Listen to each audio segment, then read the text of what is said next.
Hello， 大家好，我是立恩。哎呀，我太开心了！开心什么呢？我开心啊 ，Charlie Kirk 又回到校园开始辩论啦。这个就表示呢，我们又有新的影片可以蹭流量啊，不是，我们又可以好好来争辩美国的政治、文化各方面的深入的议题探讨，好吧？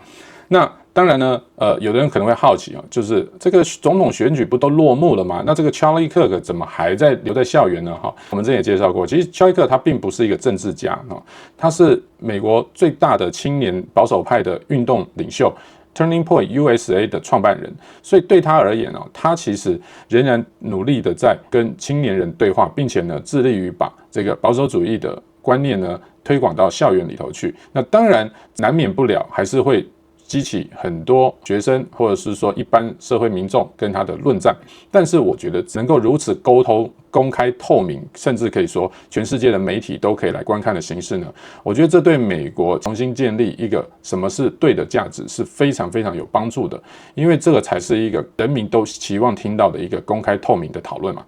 那我们呢就可以看最新的，又要来讨论什么事情呢？现在我们都知道，因为 DOGE Elon Musk 成为美国效率部长之后呢，是不是砍了很多美国过去政府底下的冗员，对吧？那更不要说删减了很多见不得光、莫名其妙的预算，而这些都等于是动了民主党台面下的这些蛋糕，这就是引起了民主党强烈的不满以及抗议。那今天就是来看，有一名学生呢，他就质疑说，这个 DOGE 现在在做的事情都是不对的，因为你呢没有证明你删除的冗员跟预算呢是有其正当性的。那什么意思呢？就是说你不想出具体充分的事情呢，你共和党政府就不应该随便的删减。哇，这个就很有意思了哈。我们来看看查理·克尔是怎么跟这名学生辩论的。Let's go。How are you? Hello, how are you? Good. I just want to drill in a bit about DOGE and some of the what? Quick, we've done it like 5 or 6 times. And about some of these like hirings and some of the unconstitutional moves they've been making. I don't like to be more useful here. When your claim is that you're trying to like make the government more efficient, and then you arbitrarily fire a bunch of people. Like for example, for the nuclear people. They were a bunch of them were fired, and then they had to get them back. You're wasting time and effort by randomly just and arbitrarily picking how to handle these cases. If your claim is that you want to be efficient, you should just government immediately start firing people. You have to like go over this with a lot more methodical effort, and that's not what's happening. And on top of that, the DOGE administration will not save enough money. Even if you were to fire every single government employee, they would not even be able to get to a fraction of how much revenue we need to get for taxes. That's not enough, and it's not helpful. No, I mean I have these placards. Sorry, and when you go over those placards, you can flash them and say that like. I mean, it's $115 million. Yes. For equity assessment programs. That's a lot of money. No, it does not. And with regards compared This to is how not much, a lot of money? compared to how much we need for to run the country. Hold on. This is a very important point. We need to use we're talking about scale here. About $2.6 trillion of revenue comes from our income taxes. If you're going to make these cuts, you need to meaningfully account for them. This is a false argument. I'm glad you're making it, which is that so then we shouldn't cut it because it's not that big of a deal. No, that's not what I mean. So should we cut this?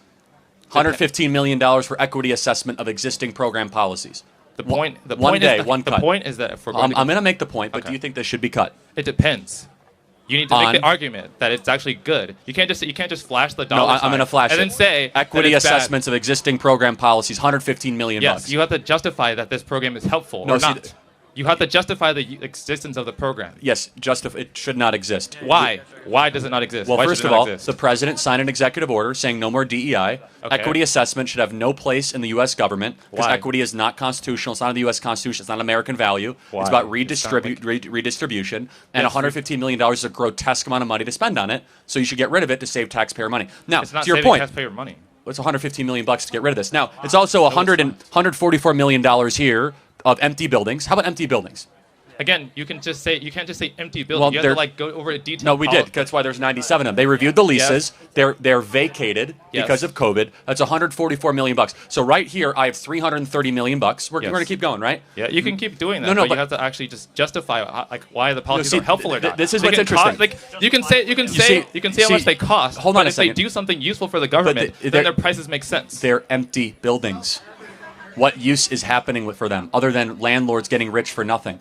The point is this. You think the government is innocent until proven guilty. I think the government, after what we've learned, is guilty until proven innocent. They have to justify why this money is being spent in the first. 这边我跟大家说明一下，以免有的人看不懂。其实这边的一个概念，也是我认为这部影片最有价值的一个核心。查理克认为，因为政府是帮人民服务的，可是如果没有达到有效的监督的话，那么我们要先预设，就是政府它不见得所做的事情都是合乎正当性的。讲白一点，就是搞不好政府有可能有很多的所谓的弊案啊，甚至鼓励啦等等等等。所以查理克认为说，现在看到的这些所谓奇奇怪怪的预算，可以合理的怀疑，就是这些东西都有可能透露的是政府把这些钱花在非人民纳税人所需要的地方上面。你如果先假定是政府都是清白的，那么你要如何去定义政府所做的事情是不对或说违法的话，那就变成是你要找很多充足的事证，你才能够说，政府这笔预算花的不正确。好，这个就是这个学生的观念。那查理克的观念是反过来，现在只要有充分的理由，新任政府能够怀疑你前任政府所花的这些钱是不正当的，我就有权来删减，我不需要再找充足的把理的证据。Wait a minute. That's how the law works. Innocent until proven guilty. You have to prove that that's not how taxpayer money works, though. It's that if we find waste, you're going to have to over-justify why this exists in the first place. Yeah, Secondly, but you just fire them. You just like get rid of the program automatically before like you've done the work. But let me go back to one more thing.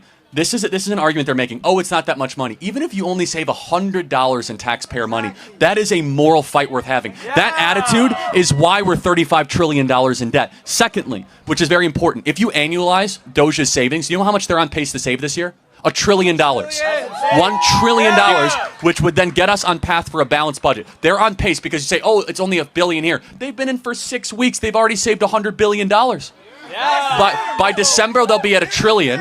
Our deficit is $1.6 trillion. We're going to lower our deficit in such an increasingly important way, and you're going to learn that you actually don't need these government agencies to run a country, that these people are unnecessary, it's bloated, these bureaucrats don't do anything all day long, and we need to right-size it because we're a nation in debt. We know we're $35 trillion in debt. Yes. In debt. Yes. And the only way we're going to get out of it is if we're honest, be like, how about no more empty buildings? No more $115 for equity assessment program. Biodiversity in Nepal, $19 million? Again, those can be important. You have to those could be helpful.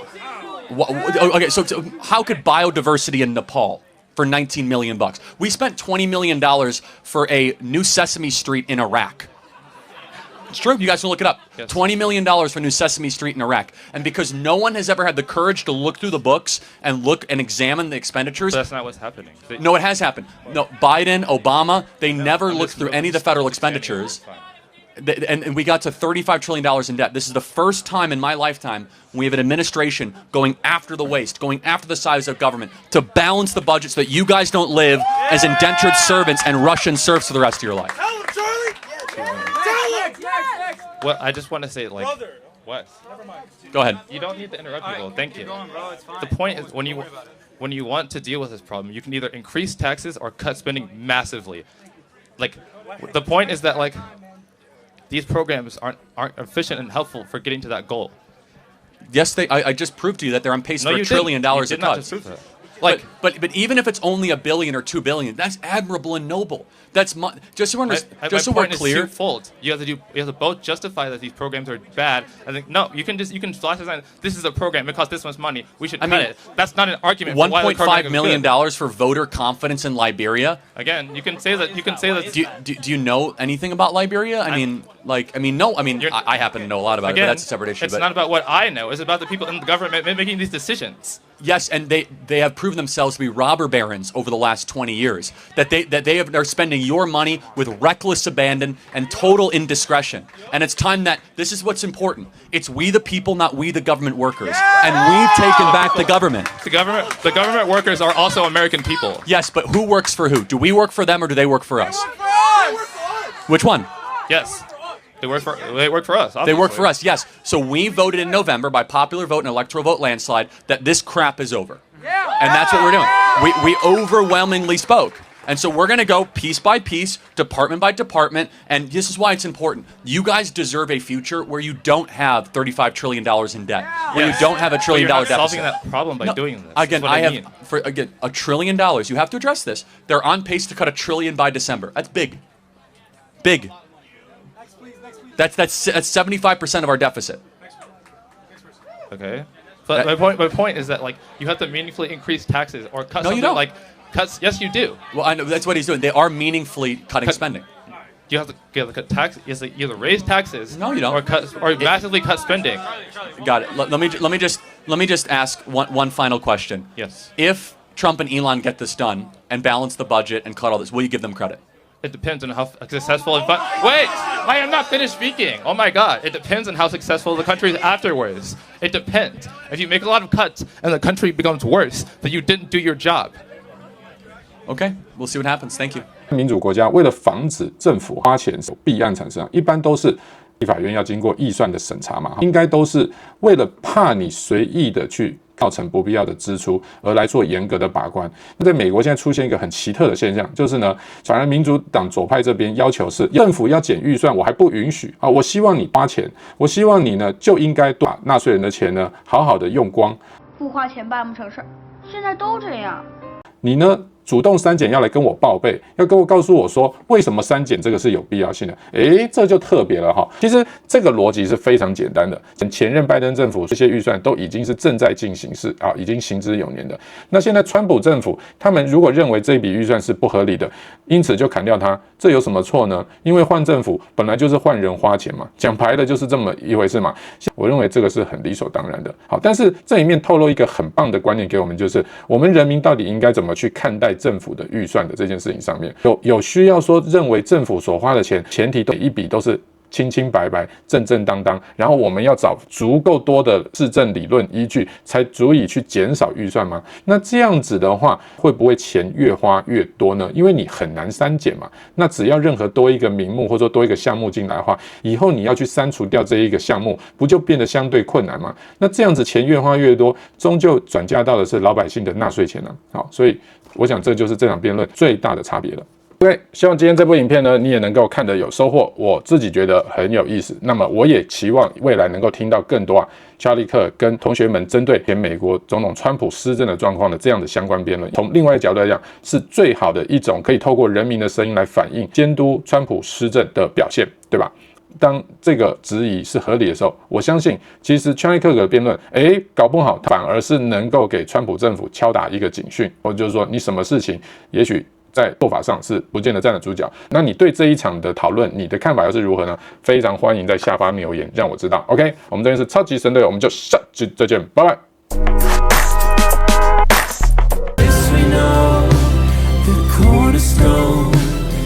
Christ alone.